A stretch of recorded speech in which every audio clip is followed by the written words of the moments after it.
प्रिय छात्र छात्राओं, बीए भाग द्वितीय की इस व्याख्यान माला में आपका स्वागत है। पिछले व्याख्यान में हमने छायावादी युग को प्रारंभ कर दिया था और उसके बारे में कुछ जानकारियां ली थी, और उसके अंतर्गत हमने उस युग की जो परिस्थितियां थी, जैसे राजनीतिक परिस्थिति, सामाजिक परिस्थिति, धार्मिक परिस्थिति, साहित्यिक परिस्थिति, इन सब के बारे में जानने के साथ साथ इस युग के प्रमुख नाटककार कौन थे और उनके नाटक कौन कौन से थे, उनके बारे में भी जान लिया था। और उसके साथ साथ इस युग में जो नाटक लिखे गए थे, उन नाटकों के प्रकार अर्थात कौन कौन से प्रकार के नाटक उस युग में लिखे गए थे, जैसे पौराणिक है, ऐतिहासिक है, सामाजिक है, इस तरह के जो नाटकों के भेद होते हैं, उन भेदों में से कौन कौन से भेद इस युग में लिखे गए थे, उसके बारे में चर्चा की थी और इसके कुछ उदाहरण भी हमने देखे थे। अब एक चीज़ बचती है इस युग में जिसे हमें जानना है। हमने प्रसाद के बारे में जान लिया, इस युग के अन्य साहित्यकारों के बारे में जान लिया, और उस समय इनके द्वारा लिखे गए नाटकों का परिचय भी हमने ले लिया, और एक हद तक हमने, बहुत गहराई से तो नहीं, लेकिन एक सामान्य जानकारी हमने ले ली कि इन नाटकों में किस किस तरह की बातें लिखी गई थी, या ये नाटककार हमारे समाज को क्या बताना चाहते थे, ये हमें अब तक पता लग चुका है। अब उसी को हम व्यवस्थित तौर पर देखेंगे या इन सब पे एक दृष्टि डालेंगे, तो ये जो प्रसाद युग है या प्रसाद काल है नाटकों का, उसकी जो विशेषताएं हैं, वो विशेषताएं हमारे सामने निकल करके आ जाती हैं। उन्हीं विशेषताओं को आज हम कोशिश करेंगे कि इस हमारे व्याख्यान में, या हमारे इस जिसे हम कह सकते हैं कि ज्ञान प्राप्ति का जो हमने एक साधन चला रखा है, उसमें हम उसे प्राप्त करने की कोशिश करेंगे या समझने की कोशिश करेंगे। तो सबसे पहली बात जो निकल करके आती है, इस युग के अधिकांश साहित्यकार अपने नाटकों में जो पृष्ठभूमि है वो ऐतिहासिक रख रहे हैं। ऐसा नहीं है कि सब ने रखी हो, लेकिन बहुत से नाटककारों ने अपने नाटकों की परिस्थितियां या पृष्ठभूमि ऐतिहासिक रखी। क्यों रखी, वो कारण भी हम आगे जानेंगे, लेकिन उससे पहले हम कुछ और बिंदुओं को देख लेते हैं। जब ऐतिहासिक पृष्ठभूमि रखी या पौराणिक पृष्ठभूमि रखी, तो क्यों रखा उन्होंने? आधुनिक काल का क्यों नहीं रखा उन्होंने, अर्थात आधुनिक का मतलब उस समय का जो पृष्ठभूमि है उसको क्यों नहीं रखा, या मध्यकाल की पृष्ठभूमि को क्यों नहीं रखा,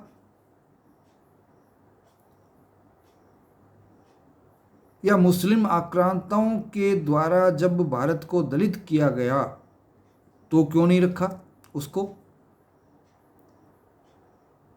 या अंग्रेजों ने जो शासन किया उस काल को उन्होंने पृष्ठभूमि में क्यों नहीं रखा? वो इसलिए नहीं रखा कि उस युग को हमारे साहित्यकार ये मानते थे कि समाज में देने को अधिक कुछ नहीं है,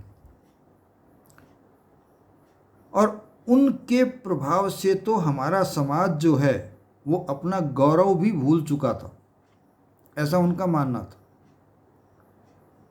उनमें आत्मसम्मान की कमी आ गई थी, आपसी एकता की कमी आ गई थी, तो उसकी पूर्ति करनी थी उनको, और उस पूर्ति को करने के लिए, गौरव भाव को जगाने के लिए जिस पृष्ठभूमि की आवश्यकता थी, वो हमारे प्राचीन काल में मिलता है या हमारे पौराणिक कालों में मिलता है।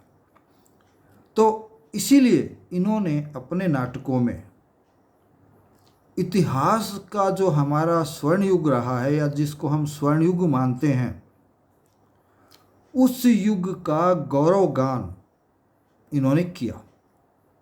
और मात्र गौरव गान नहीं किया, बल्कि उस गौरव गान को वर्तमान युग के वातावरण के साथ जोड़ करके उसका चित्रण किया, ताकि उस वातावरण से आज का वातावरण जुड़ करके हमारा समाज का जो गौरव खो गया है या हमारा गौरव जो पर्दे के पीछे चला गया है वो वापिस हमारे सामने आ जाए।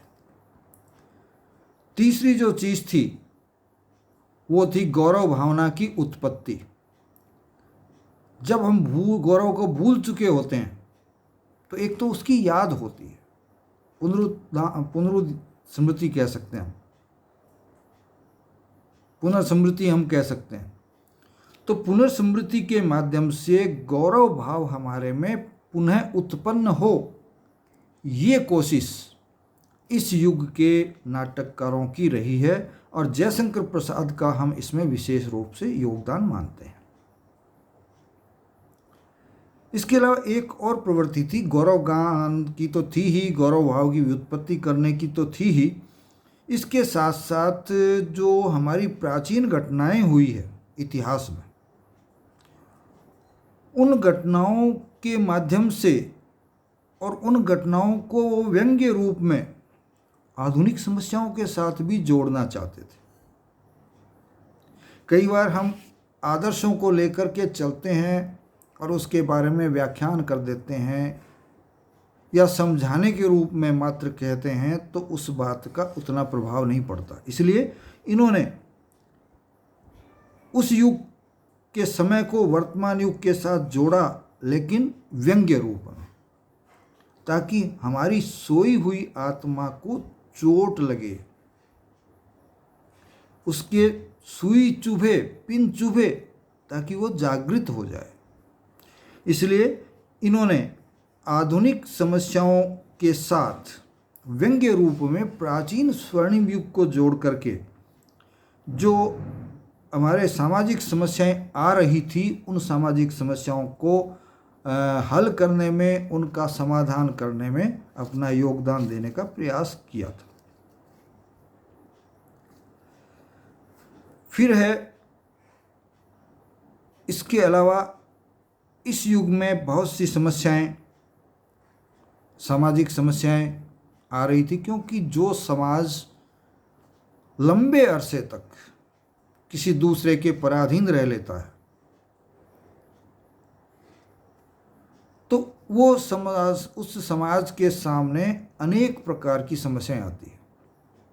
उसका आत्मविश्वास खो चुका होता है, और जब आत्मविश्वास खो जाता है तो उसके सामने जो समस्याएं आएगी उसका हल नहीं कर पाएगा, वो बचने की कोशिश करेगा, लेकिन बचेगा कहाँ तक? समस्याएं बढ़ती जाएगी, विकराल रूप लेती जाएगी, और वो स्थिति हमारे इस युग में आई हुई थी।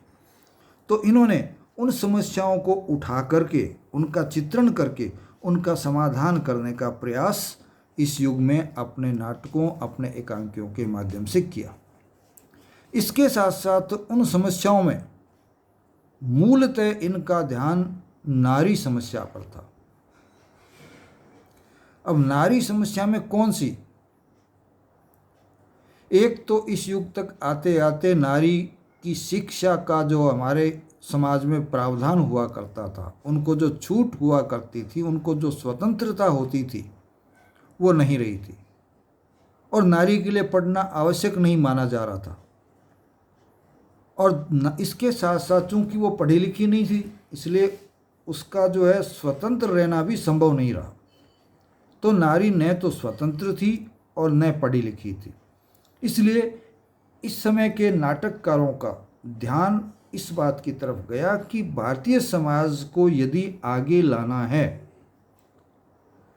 तो उस युग की नारी का शिक्षित होना और स्वतंत्र होना दोनों बेहद आवश्यक है। अत्यधिक आवश्यकता इस तथ्य की है।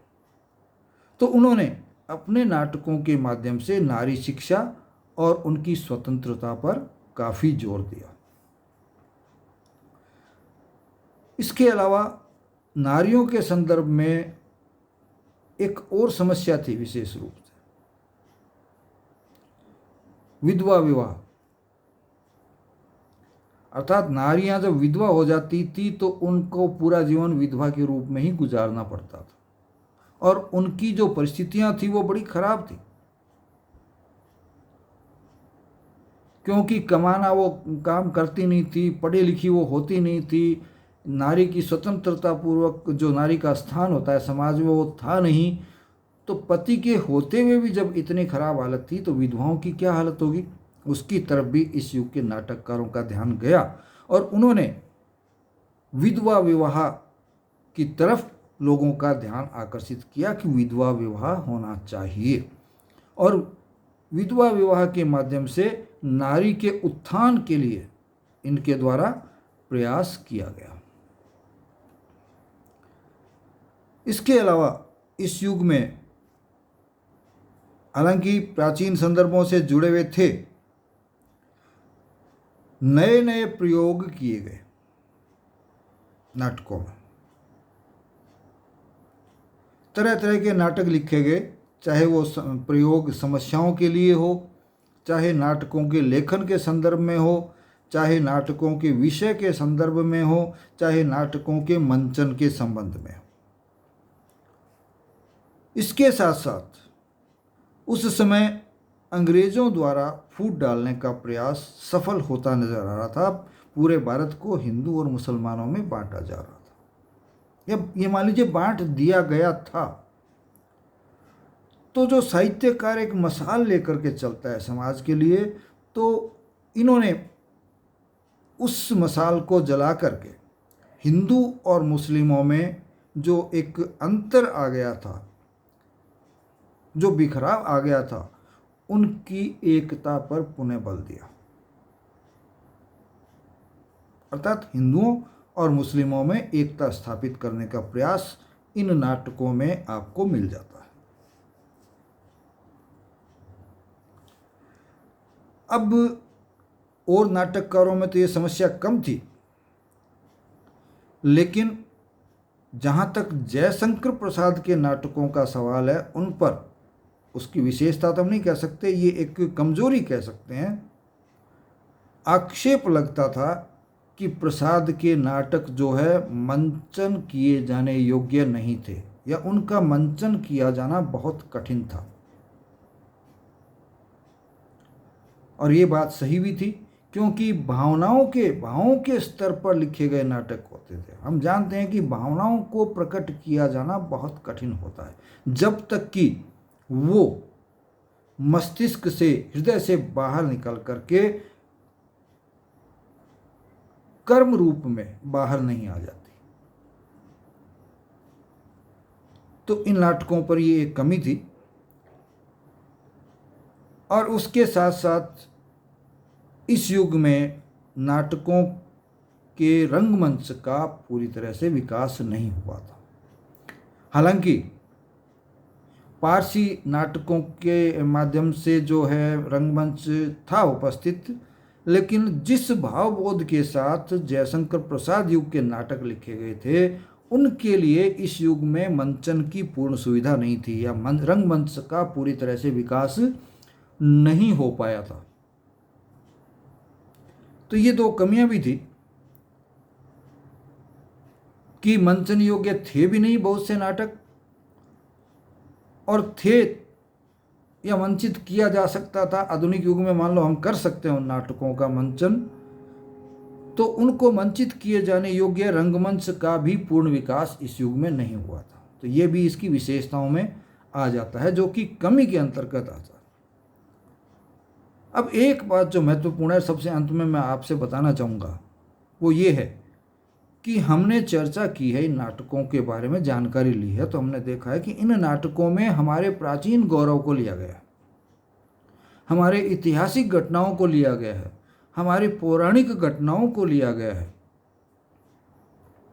तो ऐतिहासिक और पौराणिक बातों से जुड़ने के बावजूद ये उसमें बंद करके नहीं रहे, पाश्चात्य साहित्य के संपर्क में भी रहे थे और इसीलिए इनके नाटकों पर, इनके साहित्य पर पाश्चात्य प्रभाव भी दिखाई देता है, या ये कह सकते हैं कि ये पाश्चात्य नाटकों से भी प्रभावित थे। तो इसमें कोई बुराई नहीं है। वहाँ की यदि कोई अच्छी चीज़ हम ले पाते हैं तो ये बहुत अच्छी बात है, और हमारी बुराइयों को छोड़ सकते हैं उनके प्रभाव के कारण, तो बहुत ही अच्छी बात है। और ये इन्होंने किया भी।